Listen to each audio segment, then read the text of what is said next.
titled Hotel Motel Home, Creating Permanent Homes Under Home Key.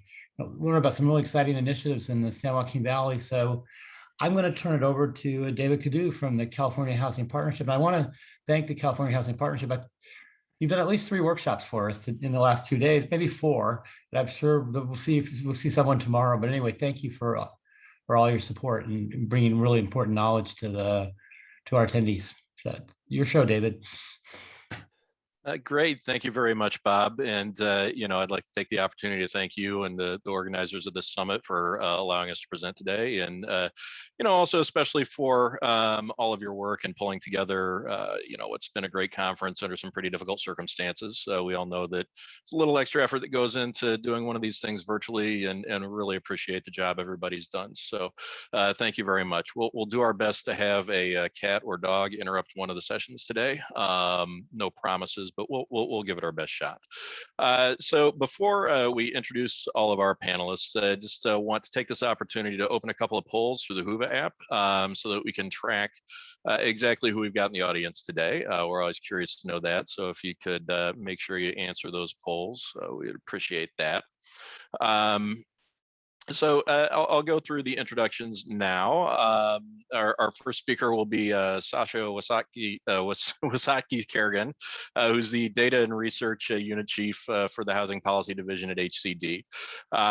She's been a critical member of the Home Key program team at HCD and has worked on all aspects of the program design and implementation for the first round of Home Key funds, all the way from making the pitch to actually get the program funded by the state. So it's really wonderful. And she's working to get V 2.0 on the streets right now. The NOFA is out, and she'll tell you a little bit more about the timing and rollout of that, I think, when she gets to her speech. In addition to her work on Home Key, Sasha is also working on a host of other HCD initiatives, bridging the gap between data and policy, and helping us implement all the critical housing programs that HCD offers in this state. So really appreciative to have her here, and just want to give an extra special shout out to HCD for the great work and they did getting Home Key just out and running on what was a really challenging timeline and under a really difficult set of circumstances. But a ton of effort out there, and as a result, 8,000 people now have homes who did not before. So we are so appreciative of that. Thank you, Sasha, and everybody on your team.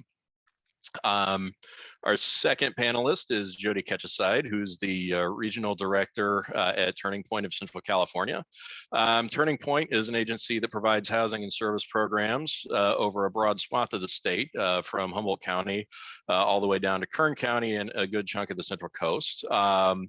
Jody is the lead of operations for Turning Point's programs for people experiencing homelessness, and as such, is working with a few Home Key developments on the operations side, trying to figure out how the operations will be supported and how the residents will be cared for. So great to have her here today as well.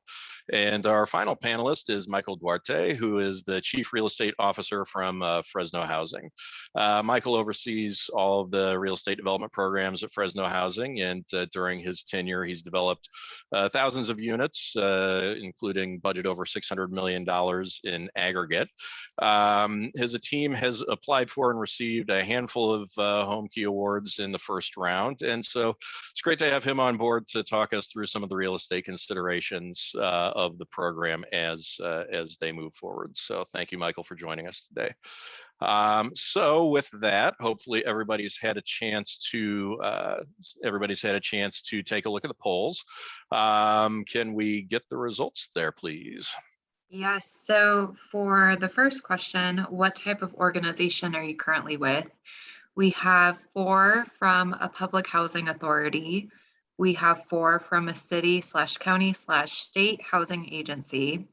We have 3 affordable housing developers, 4 policy/educational institutions, 11 from something else, and 2 from another public agency. As for what are their current roles, we have 2 in real estate development, 1 in a service provision, 3 as a public program administrator, 2 researchers, and 7 that are something else. And then as far as using the home key program, 3 have closed a transaction, 3 have applied but not yet closed, 2 are planning on submitting an application, 1 is not sure, and 11 are just seeing what this entire session is all about. Great, thank you so much. So without further ado, I think we're going to jump right into it. Our lead off presenter here is going to be Sasha. Bear with me for just one moment while I get her presentation up on the screen here, and we will be ready to go. Thanks, Dave. I'll start just by saying my name. Again, I'm Sasha Wasatsky-Kurgan. Good afternoon to all of you. I use she, her pronouns, and I am the Data and Research Unit Chief in the Housing Policy Division at the California Department of Housing and Community Development. I'll probably say HCD from this point forward. I really appreciate the invitation to participate on the panel, and I'm so excited to get to be part of this conference. Next slide, please. We're going to do something a little bit different today in that my presentation will actually be split in 2 parts. So this first one is talking about HomeKey 1.0 with a focus on what we did and what we learned. And so I'll start there. HomeKey made history through the investment and partnership to address homelessness in California. Together with our local partners, we acted with urgency and vision to call in partners and a network that could work together to demonstrate what's possible with focus and intention, even in a very short timeline. Most importantly, these investments will serve people. Those who will live at HomeKey properties will benefit from social services, skilled property management, and committed teams up and down the state. Next slide, please.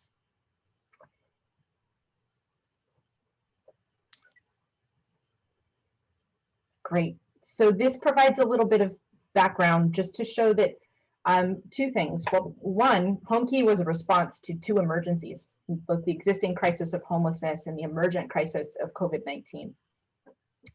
And the project actually came from Project Roomkey, which was established in March 2020 as part of the state's response to the COVID-19 pandemic. And the purpose of Project Roomkey was to provide non-congregate shelter options for people experiencing homelessness to protect human life and to minimize the strain on the healthcare system. Despite the true success of Project HomeKey, more was needed to both continue the momentum as COVID-19 cases kept surging throughout the state, and we knew that that would happen during the fall of 2020 and into the winter months when people experiencing homelessness or at risk of homelessness are most vulnerable. So HomeKey took the reins from there and built off the success of Project HomeKey and actually secured 24 of the Project Roomkey sites that were utilized around the state, and that alone created almost 1,800 new units of permanent housing. Next slide, please. So we built the HomeKey program with a strategic focus on these big goals: permanent housing opportunities, a focus on equity, geographic targeting so that we didn't create an all-out race, and accessibility of the units and of the program. So the next slides, and next slide, please, we'll talk more about that. As a quick overview, we went big with this program. The state invested in purchasing hotels, motels, residential care facilities, and new construction on other housing that could be quickly converted to provide permanent housing for people experiencing homelessness. We awarded a total of $846 million for 94 projects, and that provided for over 6,000 housing units through HomeKey. We announced the program in July of 2020, and in that time, we awarded 94 projects by the end of December. Next slide, please. As I mentioned earlier, and this summarizes it in a different way, our programmatic focus included geographic equity, cost efficiency, capacity building, and a lot of technical assistance, and then leveraged philanthropic support and other collaboration wherever we could. There were some land use authorities which really helped us close on more than 90 projects in less than 6 months, and I'll cover those in a future slide because it will apply to HomeKey 2.0 as well. I'd also mention that aside from the work we were doing in the state, we were really trying to build partnerships with others outside of the state that were considering this model. And so we've worked with either in partnership or some kind of mentorship with the state of Oregon, Vermont, New York, I believe North Carolina, and then also internationally with Japan and Barcelona. So we're excited to see how people are reimagining the urgency or the ways to achieve urgency in addressing homelessness. I also think it's important to note that the home key average unit costs were $129,000, and that most units occupied within 3 months of award. That fact is that these home key units were $200,000 less on a per unit average than construction costs in the state. Next slide, please. But it's important to go beyond cost comparisons. Again, we created housing for more than 8,000 people in partnership with more than 50 local agencies.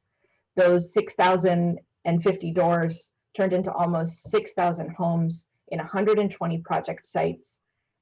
So to promote program access and achieve that, we included tones of geographic equity to make sure that our state of 58 counties and 539 cities were served by a formula by region based on the 2019 point in time count of people experiencing homelessness and the number of extremely low income households at 30% of area median income.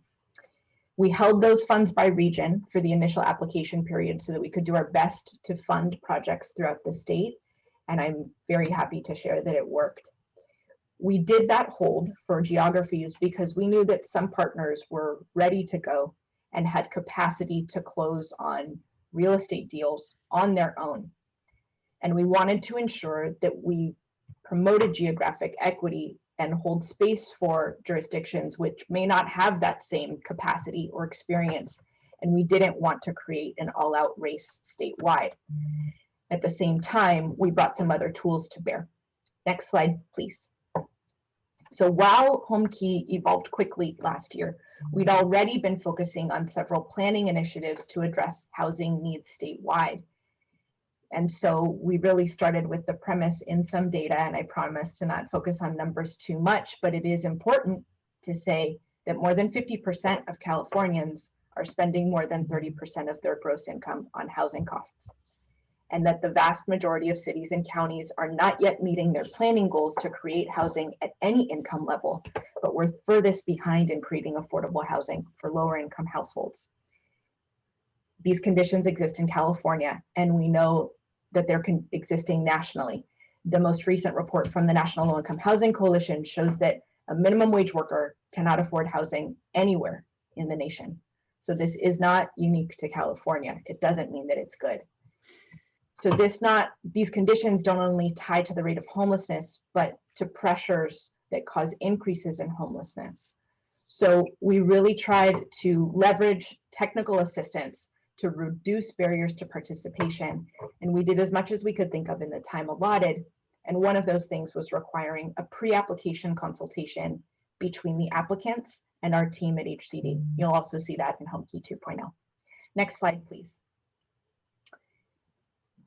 So here are the planning and statutory tools that we used, or the mechanics that supported the expediency in Home Key and hopefully help navigate Home Key 2.0 applications. The governor's budget bill from last year not only enabled the Home Key program, but it offered these unique land use and policy conventions, which helped us work in partnership to remove barriers to housing people quickly. The legislation allowed local governments who applied to Home Key to use a land use conformance clause and an opportunity for exemption from the California Environmental Quality Act, or CEQA. Luckily, we were building on a conversation that had already been occurring in our state legislature about ways to streamline permit authority or CEQA review to allow housing developments which meet certain conditions to be approved by right or ministerially instead of through a discretionary process. So I'm going to focus on this for just a second because we believe that it was really critical to Home Key 1.0 success. So for land use conformance, instead of the status quo of projects navigating local regulatory process and considering conditional use permits and lengthy reviews of all of those processes, the budget bill authorized this, that any Home Key project would be deemed consistent and in conformity with any applicable local plan, standard, or requirement, and that the Home Key project would be allowed as a permitted use within the zone where it's located and would not be subject to a conditional use permit, discretionary permit, or other discretionary reviews or approvals. So the outcome is what we learned is that if the applicant, and what we tried to message is that if the applicant is serious about addressing COVID-19 and homelessness, then the state is authorizing the local government to approve the permit for this project without any delay. So building on that comes in CEQA streamlining. And environmental review is an important component of any project. And environmental review does take time. And when out without guidance or parameters, we've observed that that environmental review can become a barrier to housing production. So there were already some CEQA streamlining measures on the books, other ways to navigate CEQA, but the legislature and governor agreed that there could be a new path for CEQA streamlining that specifically addressed home key projects. There are a lot of if-then statements for this particular exemption, and it's candidly not a path that works for all projects, but it's an option. So HCD and our Office of Planning and Research provided a lot of technical assistance to help applicants navigate these requirements. And what we learned from Homekey 1.0 projects is that they took many different paths to achieve CEQA compliance, including ones for existing buildings, 100% affordable housing, looking at existing CEQA projects, and all kinds of things. But it's important to note that if the applicant could not find another way to navigate CEQA, you could, and in 2.0, you can consider this option so that you can approve a project without delay. And last is that we looked to adaptive reuse or reusing existing buildings, again, to promote expediency. So we encourage applicants to look at the built environment for opportunities to use this strategy to accelerate housing production. We did do new construction as well, but we focused on adaptive reuse and mainly hotels and motels. It cut the development time and allowed for immediate housing opportunities, some with very little rehab. Next slide, please. So again, we were and we still are, unfortunately, dealing with two public health crises, that of people experiencing homelessness and that of the COVID-19 pandemic. I'd offer that we don't have time to waste, and we hope to continue to act with urgency to address these persistent and very troubling problems, which are not equitable. We are thankful, I am thankful, that we were able to garner such tremendous support by calling people in and working collaboratively. And of course, there was some pushback and not everyone wanted this strategy, but the success was more overwhelming than any detraction. So this quote, I think, says it well, that we brought Homekey together for this once in a lifetime opportunity. We brought all of our expertise to imagine what's possible and to act together to invest in communities. I do want to stress that we focused on a both and approach, especially in consideration of affirmatively furthering fair housing, supporting Homekey projects in areas of opportunity and in areas that are in need and want for community development investments. I do want to say I'm really honored to be presenting on this panel today with people who stepped into this program with experience and skill and vision, and from Jody, Dave, and also Mike, their leadership to blend housing finance and operations and supportive services really highlights some very important parts of the Homekey program. So with that, I'll send it back to you, Dave. Thanks.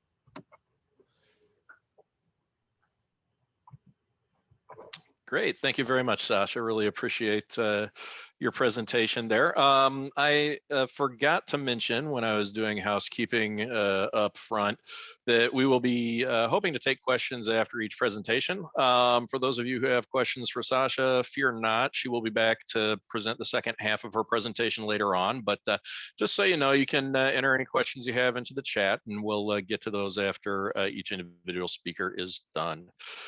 So with that, I would like to ask Jody to present next. I will get your presentation up on the screen in just a moment, and we'll go from there.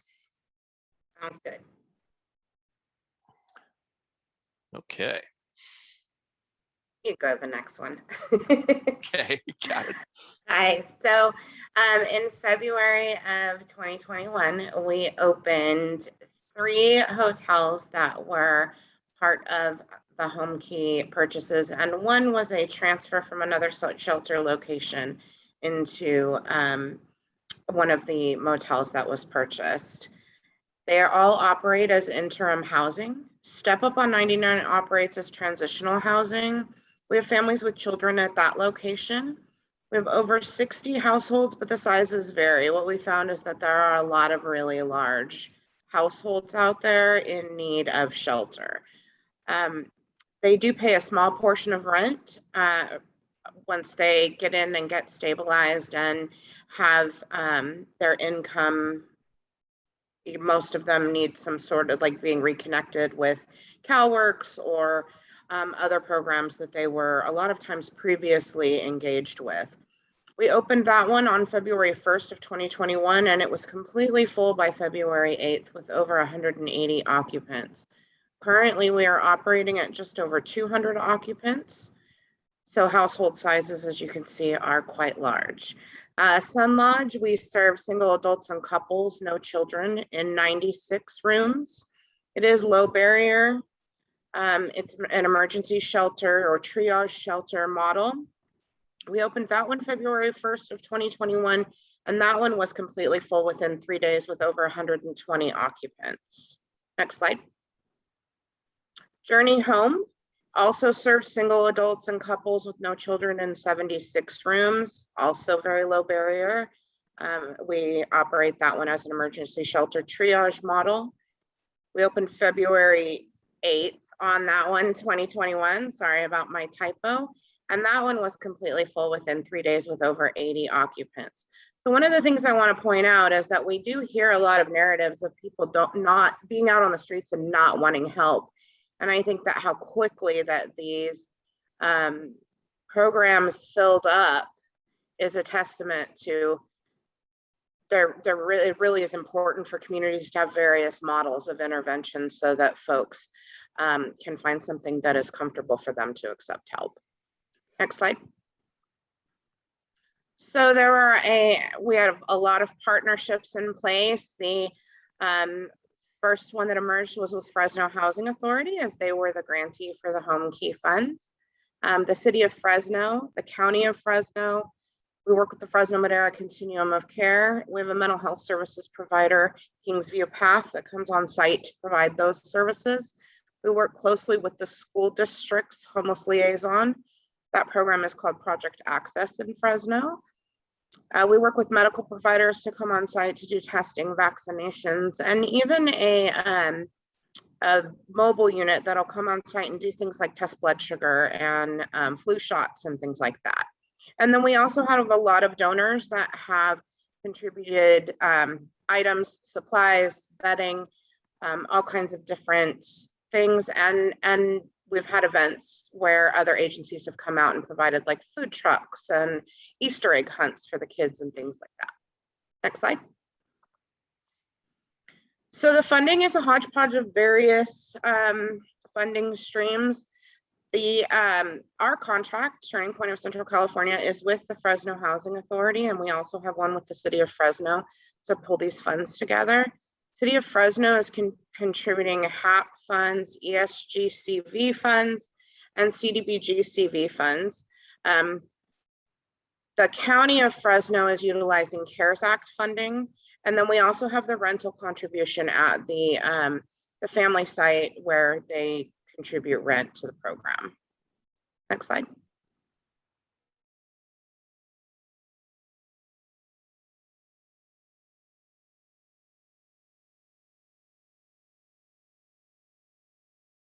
Accepted, we had folks that were being moved off of encampments, walk-ins, and then agency referrals. We have Fresno Unified School District. We had another agency, Live Again Fresno, who worked closely with families with children who were in need of housing. Next slide. We utilize a housing first model. There are no requirements for sobriety, compliance with mental health or substance use treatment, or income. We welcome partners, pets, and possessions. Pets they stay in the room with their owners. We find that we are better neighbors when the dogs can stay with their owners. And then the services are voluntary, but we do incentivize them for folks so that they have some sort of incentive to start building that relationship with the staff on site. Next slide. So one thing I will say is that it is really enticing to communities to use the heck out of every bed possible, right? We were opening during a pandemic. So what we found is that people are much more comfortable accepting shelter when they are one household per room. So that made sense for us because we were doing this in the middle of a pandemic. And as we've seen things move forward, it is a less of a barrier for folks that don't want to be, that aren't comfortable sharing a room with strangers. We help the guests. We call everybody who comes into the program a guest. They are our customers. We are serving them, and they are a guest of our program. We try to create some investment in the property by having them kind of help out around. Sometimes they'll come into the office and want something to do. And so when we have people who volunteer to help out around, we incentivize that as well.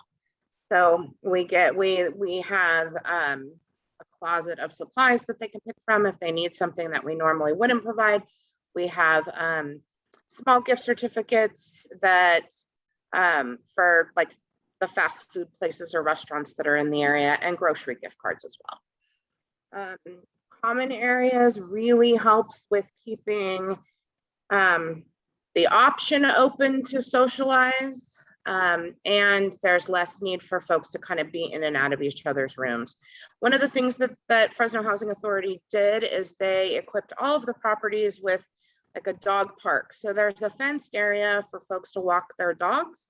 And that has become, first of all, it's a huge help with making sure that everyone cleans up after their pets. And it's a nice place for people to kind of hang out with their pets. Our laundry facilities are not paid. Coin operated laundry in serving people experiencing homelessness is a barrier to them being able to do their laundry as they want to and need to. So none of the laundry facilities are coin operated. They've all been bypassed. And then we provide 2 meals a day at each site. We do breakfast and dinner. And in addition, each room has a refrigerator and a microwave. And then we keep emergency food provisions on site for anybody who, needs it, or someone who comes in late at night and hasn't eaten, so that we have something to offer them. Next slide. When we talk about incentivizing services, it's similar to incentivizing upkeep around the property. Feeding them, that's huge. Like, we always have snacks around for people who come into the office. We have our case managers trained to intercept folks that maybe just be coming in to get a new key for their room, so that they can start building those relationships with them.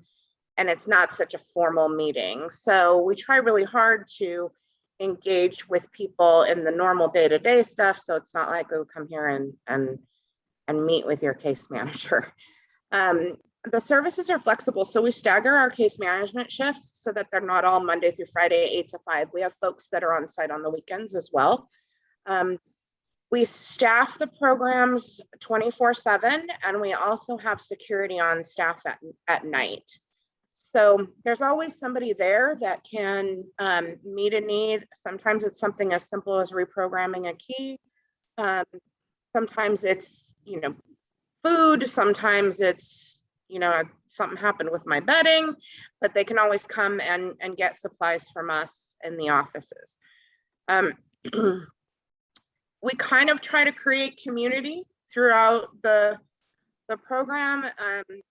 Like I said, with common areas, the more common areas you can have, the easier it is to create that kind of sense of community. I realized during the pandemic, common areas are kind of, social distancing, but it does really help for folks to be able to socialize and interact with other people that may be well on their way to housing, so that they kind of get those stories from folks that are already, participating and getting their stuff together. And we find that it creates hope for the others that maybe just got there. And then we partner with other agencies for activities. As I mentioned earlier, we have people agencies that come on site and do food trucks. They will They did an Easter egg hunt. We had a group that picked up all the kids at the family program and took them to the zoo. So those partnerships are really important. The city of Fresno has been great. They brought out Girl Scout cookies a few months ago and let the families at the family program, as well as the other programs, so they opened a trunk and let them all pick a box of cookies. So having those kind of things going on site where there's always kind of something to do is also a good way to have them kind of invested in socializing and able to hear other stories. Next slide. Oh, and that concludes my portion of the presentation. Great, thank you so much. Oops, sorry. Okay, so our next panelist, I'm seeing no questions in the chat so far, but once again, we'll return to that after all the speakers have presented. But our next presenter will be Michael from the Fresno Housing Authority. So let me pop up your presentation here, Mike, and we'll get going.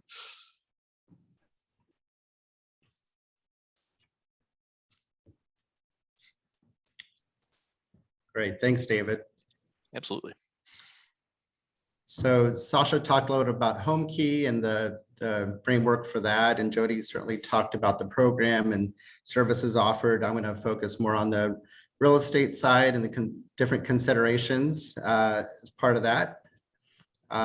So the first slide is just an overview of the overall program. We had a total of 4 different properties that we acquired. Next slide, please, Dave. Shoot. Sorry, wrong button. There you go. So 4 properties total, totaling 327 doors. And I just want to highlight that our strategy was a 2-phased approach. It was interim housing so that we can provide emergency solutions as part of our COVID response, with longer term plans to convert the properties to permanent housing. The 4 different awards we received totaled $20 million.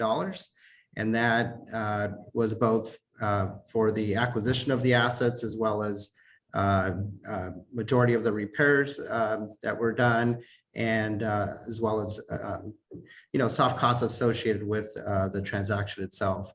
So overall, the per unit cost was just under $62,000. And I just want to highlight that certainly HomeKey was a key factor and financed 100% of the acquisition and repairs. So speaking to the audience, focusing in the San Joaquin Valley, HomeKey could be a viable tool for your local communities. I will note, and I'll talk a little bit more about that. That was for interim housing. There certainly is going to be a need for additional capital to convert the properties down the road. In addition to the acquisition and repairs, we did receive some HomeKey funding totaling $3.3 million. And that was not only a partnership with HCD, but with Enterprise that provided some of the funding for operations. So we're thankful for that. Going into it, so I'll say, skip to the last bullet point there. It is this HomeKey program is more than a real estate transaction. It is, real estate is the critical component of this, but as you think about the projects, it's really you need to focus on operations. I think that was the task locally, and the challenge that we had to explore was how do we cover and operations and provide them successfully. So Jody, I won't talk too much about the funding partners. Jody highlighted that, but just highlighting a couple of the direct funding partners here. And as Jody also mentioned, our strategy was a combination of emergency shelter as well as transitional housing. Next slide, please. So I want to highlight the 4 different properties. A couple of these doors are actually utilized for common space. That's critical for meeting or office space. So that's critical as well. And again, highlighting that our strategy was interim housing to perm. Our urgency was to get units online, to get folks and families housed right away. The timeline was aggressive, as was highlighted by Sasha, and we were held to it. We were fortunate to be awarded the funds in late November and had the task of making all the repairs and importantly spending all the funds by 12/31 of 2020. So that, as you can imagine, takes a lot of planning to get contractors, et cetera, lined up so that you're able to perform in a quick manner. Next slide, please. So the next slide just highlights, it's just an area map of Parkway Drive. There's a number of properties along that corridor. I believe there's 12 properties along that corridor.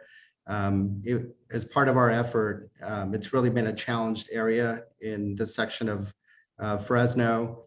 A lot of the population there is somewhat transient in nature, and prior to Home Key, as we work with the city and particularly the council member in this district, we really at Fresno Housing felt like we needed to make an impact here and help transform the neighborhood. And so we had explored different acquisitions throughout this section of town before Home Key was out there, and we had some initial planning, but the only thing that we lacked was the funding to move that program forward or that idea forward. So when Home Key came along, we were somewhat prepared and knew what we wanted to do with it. And we knew, we hoped that all 4 properties or projects could be funded through Home Key. Given the density of units here, we knew that one property alone would not make a big impact. We needed to get a bigger pool of properties to really start to transform the area. Next slide, please. So I'll just show you a couple of slides here, photos that indicate, to show you just the property. So this is, David, feel free to just kind of flip through the next 3 or 4 slides. Just wanted to get folks a sense of what the properties look like.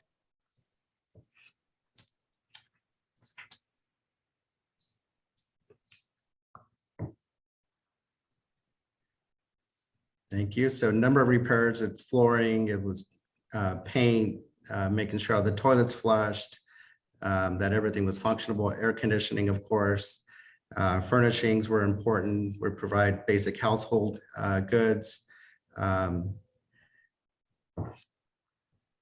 right, so as you think about Home Key, just want to highlight a couple things. Certainly the real estate is key. As you work with your local partners and stakeholders, it's important to work as a community to identify locations and sites that are suitable and it would work for your community, as well as making sure that you do proper investigations into the real estate, understand what you're buying, make sure the site's not contaminated, and make sure that you have a good sense of the condition of the property so that you don't get surprised down the road with the condition of the property and you're able to handle that.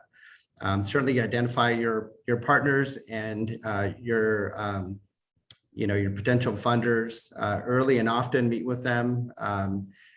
My background has been primarily in the real estate, affordable housing development, but working with this special population, particularly around the interim housing, is something that I didn't know in great detail and have learned a lot. So just work with the partners that understand the funding that will be necessary and the different eligibility and what that program looks like. I think one idea that I'll highlight is through the Home Key program, we were able to charge some amount of rent, and in talking with Jody and other local partners are saying, hey, in a shelter we typically don't charge rent. So, we had to fine tune our pro forma based on that feedback. So, lots to learn. And so, do identify who you can partner with and continue to ask questions and learn from them.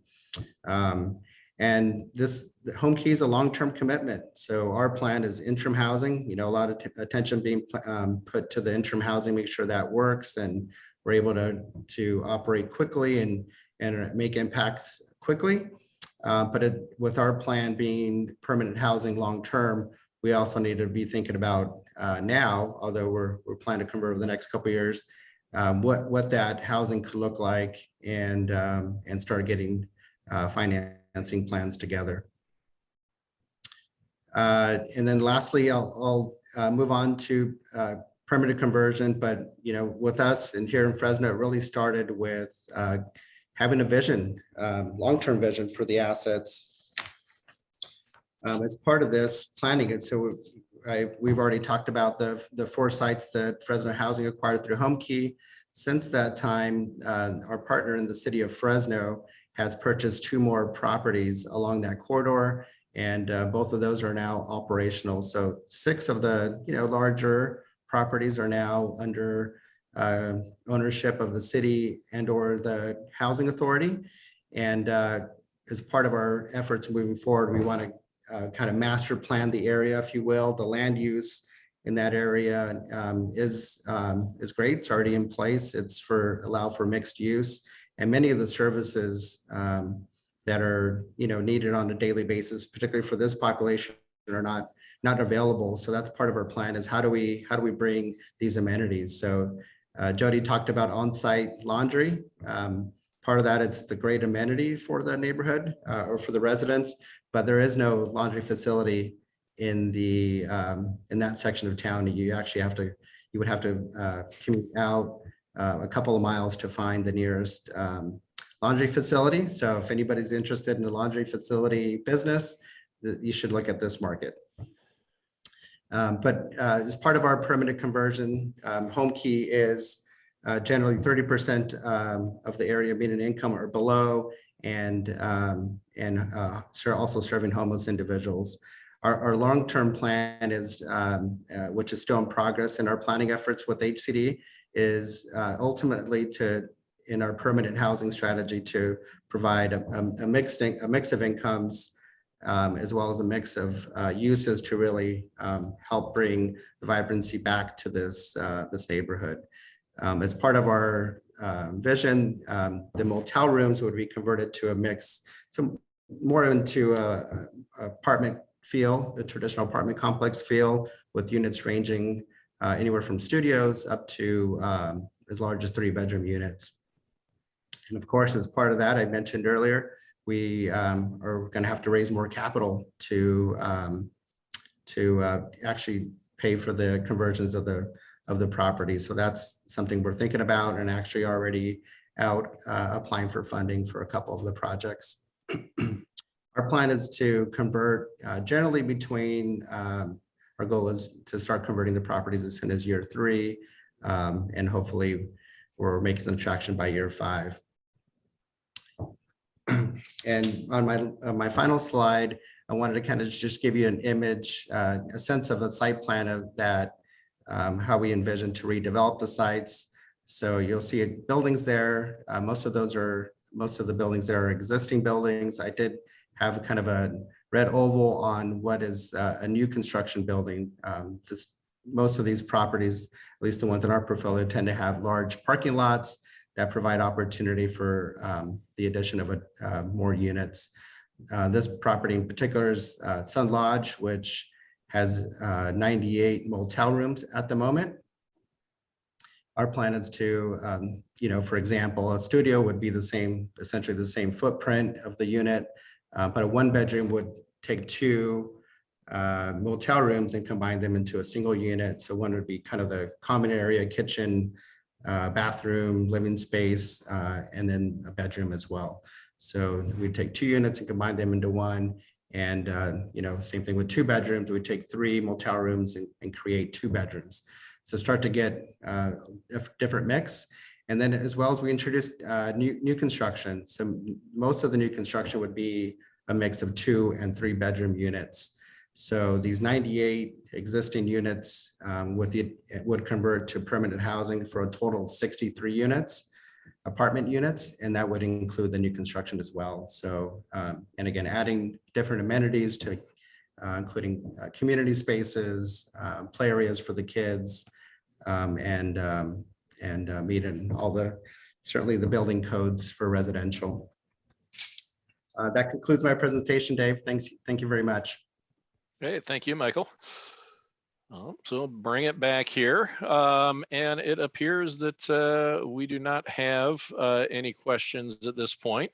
We are doing very well on time at the moment, so I'd encourage people to ask away if you've got any. And I have a couple of my own, to be honest with you, so I'm looking forward to checking in with folks a little later on. But in the interim, we'll bring Sasha back up and go through the second half of her presentation.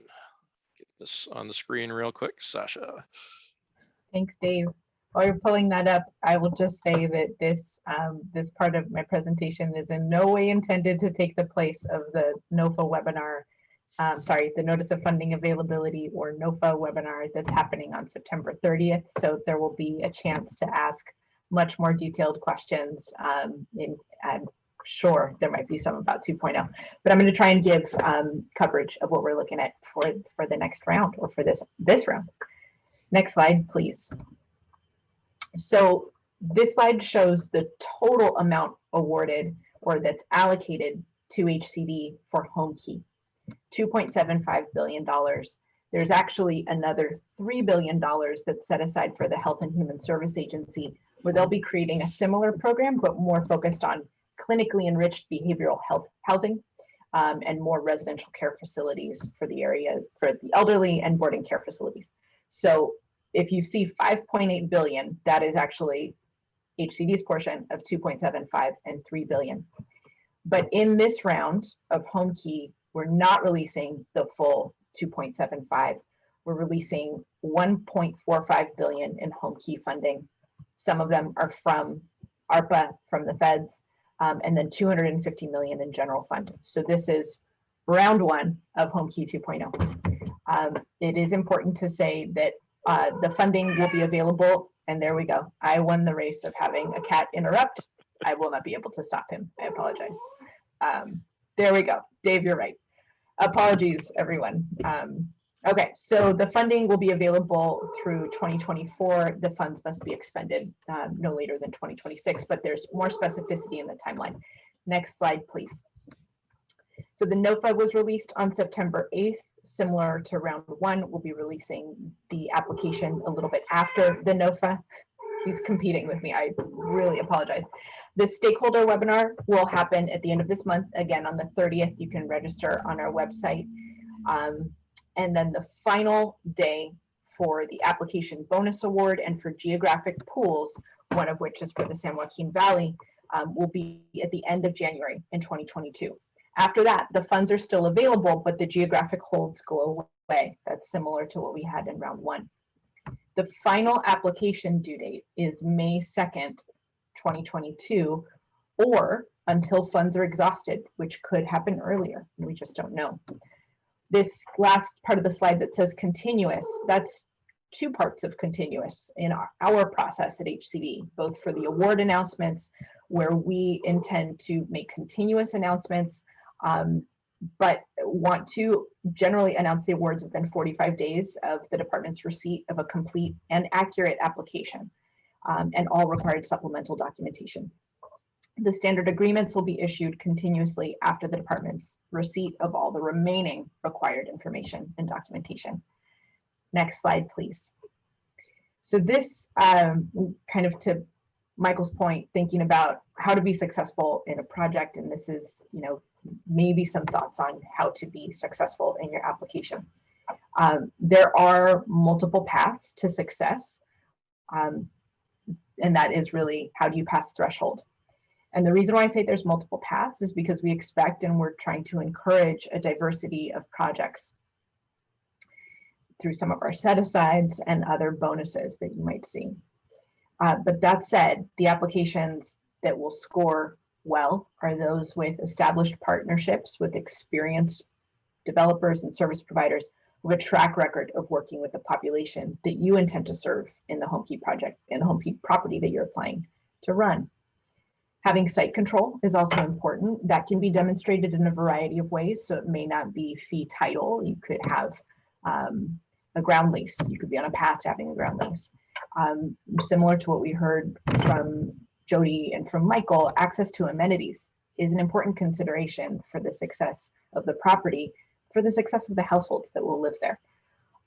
We are very interested in permanent housing that can show operational sustainability to serve people experiencing homelessness and who are at risk of homelessness for 55 years. When we say permanent housing, that doesn't necessarily mean permanent supportive housing. We recognize that different residents need different levels of support, and you may be crafting a program at your property that doesn't feel or act like permanent supportive housing. That's okay. So the next slide. HomeKey had a reputation for funding hotel and motel acquisitions. That was certainly our focus. That's what we thought was the most viable and commonly distressed asset in the state last year. Almost 3/4 of the projects last year were motels and hotels. But from doing a pre-application survey for potential applicants in round 2, we understand that distressed assets might look a little bit different this year. And there was about an even split between hotel motel or interest in doing hotel motel sites and other uses. We heard interest in modular and office and commercial conversions, some vacant lots, some reuse of school property, and perhaps some interim shelters. And we think that that pre-application survey reflects this reality that there are fewer hotels and motels that might be sitting empty now since travel bans are ending. And that said, we still want to encourage opportunities with hotel stock if it's available. And we will be able to provide assistance if it's helpful to applicants in considering options for value. There might be some hotel and motels that are more expensive than they were last year, and maybe that's not your choice. But we did make some adjustments to the program to kind of accommodate what we're seeing in the market. And so that includes a higher cost per door for capital. And also in response to a lot of comments from round 1, and what we realized once we were into the program was for us to be able to allow partial funding for projects so that a HomeKey investment wouldn't necessarily cover all of the units or homes within a building. And that's also, I think, acknowledging the reality that some of the buildings that people may be thinking about acquiring may be partially occupied. We want to discourage relocation. We want to discourage displacement. We also want to allow more time to complete the acquisition and rehab while maintaining urgency. So that balance that we want to strike might help fewer residents live through construction and have cities, counties, housing authorities, tribes, all the applicants that are eligible to do due diligence on their purchases. Last time we were under a very aggressive federal timeline. We had to expend all the funds by the end of the calendar year. That's not the typical timeline that our industry and certainly not HCD typically functions in. And we had very quick purchases, and some applicants later uncovered issues like rehab needs exceeding what their expectations were, and others found, through their relocation consultants, that there were residents living on the property that hadn't been disclosed. So we worked with all of the awardees that were in those situations, but we're trying to build in more space for due diligence. The other is that we're still going to work hard to consider the range of acquisitions that may be possible and the activities that are needed. So we'll do ongoing presentations like this. We'll continue to work on pre-application consultations. We're continuing to bring in the partnership from the state's Department of General Services and any additional technical assistance to applicants that we can offer. So if you have ideas for what that can be, feel free to let us know. We already have a lot of ideas, but do let us know if you're seeing a gap. Next slide, please. So some of the policy changes that you might see and some of our rationale, and I'll put it simply. 1, let's allow flexibility for different parts of the state and the diverse building stock available that we were just talking about.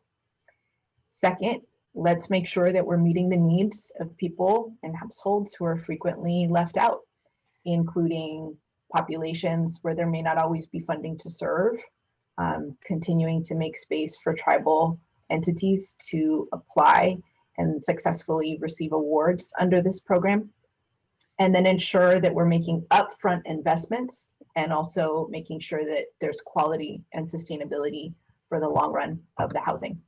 And so we're thinking about that also in context. Well, we're going to keep emphasizing urgency and equity and flexibility. So I'm going to belabor this point. Homelessness continues to be a crisis, and it demands and warrants a very quick response from both the state and from local partners. So to that end, the timing is a little bit different. After the awards, the funding must be spent within 8 months, including closing on properties and completing any needed rehab work. The program is further incentivized or it's structured to reward applicants that can move quickly, whether by submitting a prompt application or occupying the project sooner than required. So you'll see some options there. But we also want to make sure that the projects are set up for success by making sure that residents have access to needed services and that funding is available to support the operations.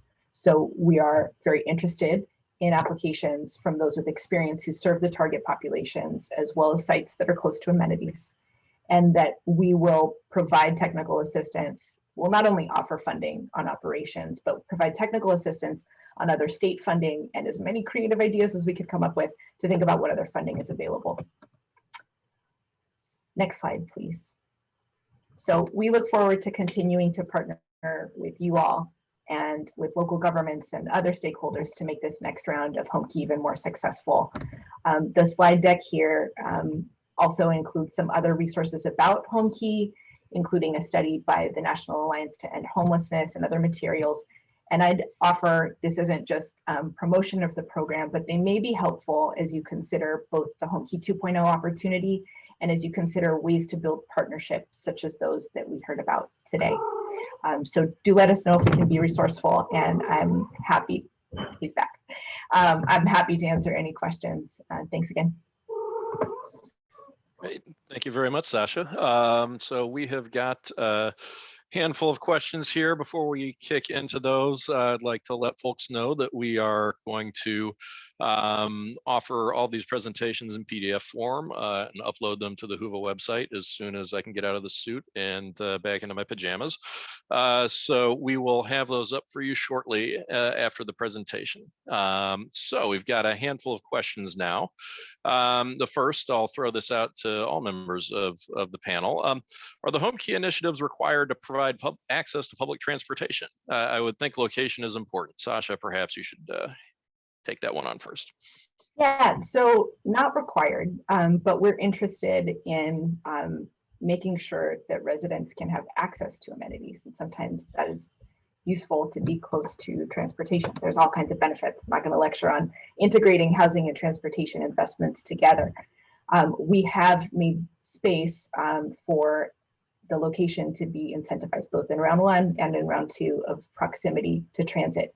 Now, some applicants chose to navigate that in a different way, which could look like a shuttle, either on demand or depending on the size of the project, it may warrant something more robust to make sure that where there might be a transit gap or a transit interruption, that residents could still have access to amenities and to the broader community. So Jody or Michael, I don't know how your projects are in proximity to transit. Sure, I'll add to that. And Sasha, thank you for the continued flexibility. All the communities are different in terms of the infrastructure around transportation. Many of our rural communities do not have a fixed transit system. Some are dialed, you call them, they come pick you up. And so we appreciate the flexibility in that not being a requirement. But I would say is, particularly from our perspective where we're interim to perm housing, we're going to need additional resources, particularly from the state and other places to convert the housing to permanent. Most likely, I see tax credits being utilized in just about every one of our projects. And for that program, and as well as others, access to amenities, including transportation, grocery stores, so those types of things are really required to be competitive. So site selection is critical, and you should think about those amenities as you're identifying sites. Great, thank you. And Jody, from an operations standpoint, is there anything you'd like to add to that?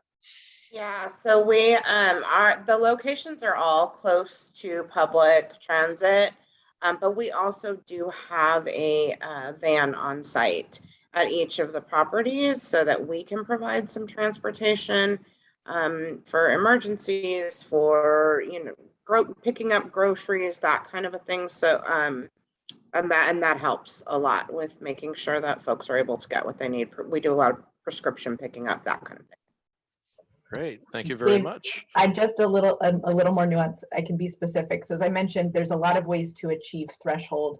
And as Jody responded, I don't know if I made it to all attendees, but and as Michael mentioned, it's not required to be close to transit, but it is an option. So if you were considering between site A and site B and all things were equal, you consider getting points for this, both for the award, but also for all the reasons that Jody just mentioned. That said, the site selection component of the scoring for this round is up to 12 points for transit and other amenities. And we are tracking to the same things that the tax credit allocation committee considers, just as Michael said.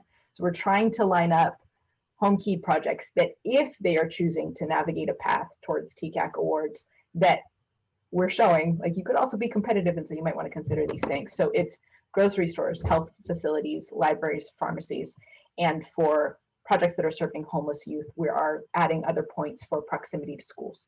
So that is a new component of this round. Thanks. Great. No, thank you very much, Sasha. So our next question is how can renewable energy assist these properties awarded under this program? And again, I think, Sasha, I'll start off with you. Programmatically, do you have any considerations for that at the moment? That is a great question. I don't think that we're really, we're certainly not requiring any energy efficiency measures. I mean, I don't mean to speak ill of the California Building Code, so do track that for any new construction. If you're considering new construction, you do need to keep the building codes in mind and solar requirements and things like that. In terms of home key, we're trying to structure our program, and the team for 2.0 is trying to structure our program just as we did for 1.0. Make sure that this program can play well with others. So if you're deciding to pursue other investments that may support energy efficiency on site, great, do that. I think that there are benefits not only for the bottom line, for the property operations if you're paying utilities, but if there are tenant utilities and the solar or other measures can benefit them, that decreases their payment. Then there's also benefits to residents and staff for, green operations, if you will. So if there's any way that you can think about energy efficiency and other operations which support the health and well-being of the people who live and work there, we're fully supportive of that. If you have questions about it, feel free to reach out. Great, thank you. Michael, maybe you can chime in here. I don't know if you've got any efficiency improvements or upgrades planned in your particular sites, either in the short or long term, but would you be willing to talk a little bit about what you might have on the boards? Sure. Most of our focuses have been about integrating renewable energy into the permanent housing. That's a pretty standard piece for us, and certainly helps with ongoing operations.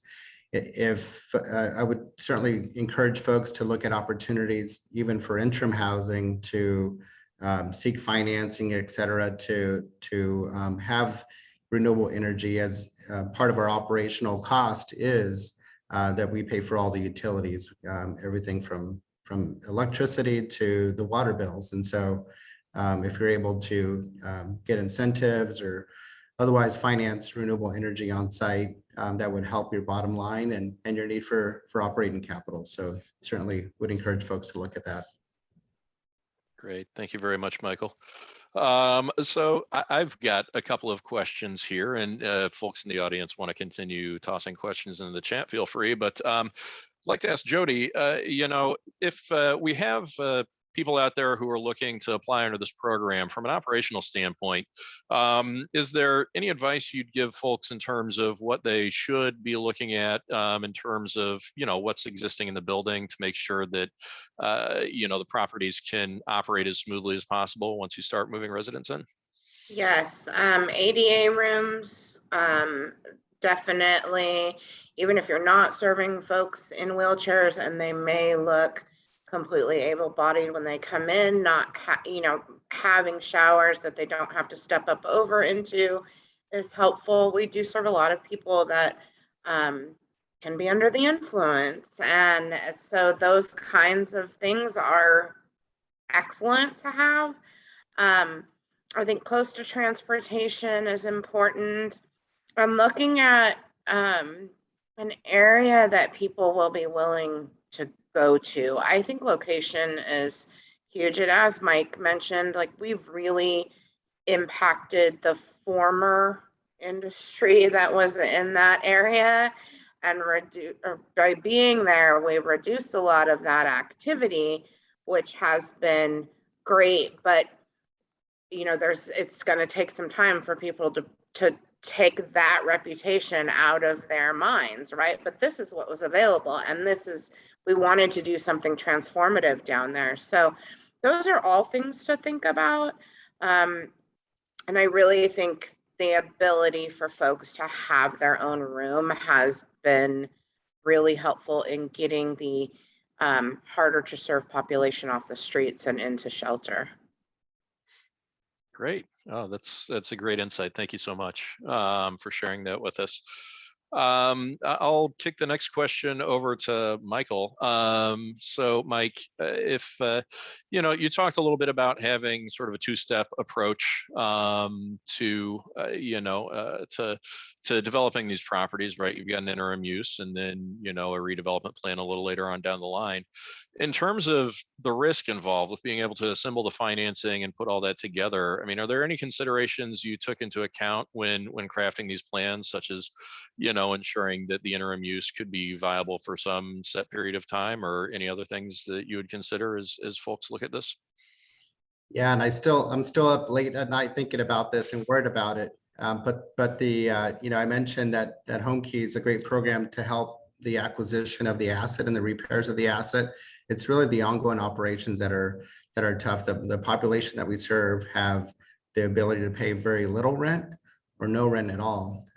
But yet the operations of the property are very expensive. Jody described the services. I mean, it's 24-hour staffing.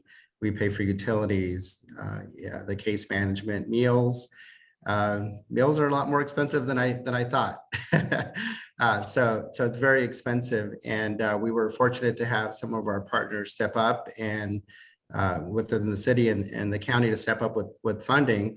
But fortunately, they had some of the ESG, CV, and some of the COVID allocations to help cover operations, at least for the first couple of years. In later years, the city's going to have to work hard to identify sources to provide, right? A lot of the traditional streams of funding are already allocated to, or traditionally allocated to certain programs that benefit the community. And so, the plan when our conversations are, we have to convert as soon as possible, right? Because the interim operations are tough. We all want that. But what I always try to continue to stress to the local leaders and stakeholders is that the burden of the operations for this homeless population never really goes away, right? It just shifts. It goes from interim housing, where we're using some of the ESG and CDBG funding through the city and the county, that even when we convert to permanent housing, whether it's permanent supportive housing or otherwise, there's still that operational expense. But fortunately, we have Section 8 vouchers that we can allocate to help cover those costs, as well as some of the state programs allow for capitalized operating subsidy reserves. And so again, the burden of this operations never goes away, but it does flip. And so that if we're able to convert sooner, we're able to shift that burden. But if for example, we're not able to convert, year 4, year 5, then the housing authority is on the hook for substantial amount of capital. So we're working hard to convert. Great. Thank you so much, Mike. And Sasha, maybe you can add on to that a little bit and just give us a brief overview you know, how HCD has factored that into, you know, the thinking with the second round of funding here, and kind of what we can hope for in terms of, you know, being able to rely on flexibility from the department, you know, with respect to potential issues that pop up, you know, 3, 4, 5 years down the line. Yeah, so two parts is that we've kind of structured the operating support in this round to be a little bit different, more on a sliding scale that can be adjusted for some of the populations that might be served. So for example, for transition aged youth, there's a higher amount of operating subsidy that could be offered there. While HCDs does have, you know, some authority to create and set guidelines that follow the statute, we can't change things like the expenditure deadline. So the limit to how long we can provide operating subsidy and the amount of operating subsidy was that is an amount that was given to us and a time frame that is given to us. And I'm not demonizing it. I'm just saying we don't have flexibility on that part. And so that's why we look to those deeper partnerships. And on ongoing conversations about project realities that come up, I'm very thankful that we have a state grants management team that is well aware of the portfolio of all the 1.0 projects, are in conversation with them, not only because they collect reports, but are there to answer questions.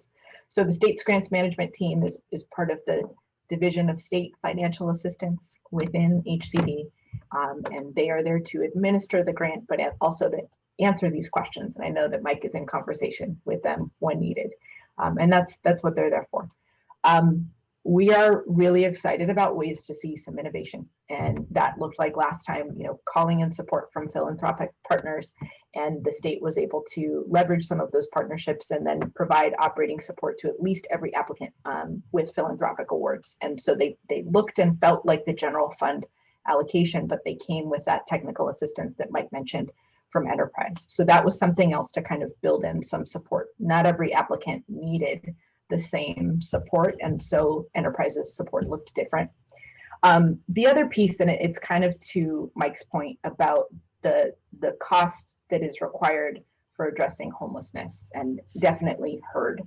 And this is something that maybe is more of my policy hat, but I think that conversation about how projects are functioning is really important to continue having with local partners, because the costs for addressing homelessness, if you will, could be reactive or managing people living unhoused and not having shelter or a home of their own. That is still not without investment.